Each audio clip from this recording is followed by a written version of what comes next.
जर आपण ग्रामीण भागातील घरकुल लाभार्थी असणार किंवा आपल्याला अद्यापही घरकुलाचा लाभ मिळाला नसेल तर कशा प्रकारे सदर अर्ज करावा याचीच माहिती आपण सदर व्हिडिओच्या माध्यमातून बघणार आहोत।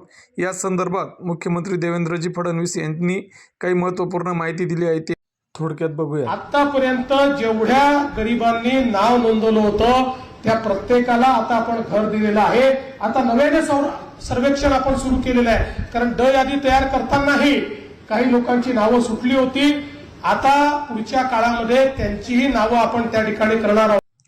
तर महाराष्ट्रातील घरकुल योजनेत तुम्हाला आजपर्यंत लाभ मिळाला नसेल किंवा तुमचं ड यादीत नाव गेलं नसेल तर आता तुम्हाला स्वतः सदर घरकुल सेल्फ सर्व्हेसाठी अर्ज करता येणार आहे।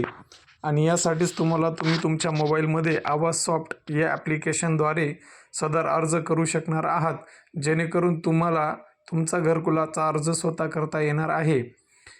तर सद्यस्थितीत आचारसंहिता चालू असल्याकारणाने आपण हा अर्ज करू शकत नाही, मात्र जसेही नवीन अर्ज सुरू होतील तर तुम्हाला सदर योजनेसाठी अर्ज हा करता येणार आहे।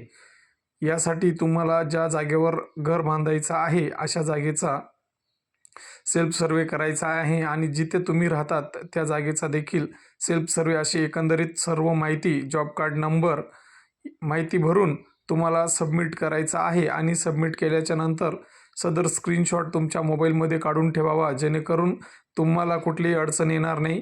धन्यवाद।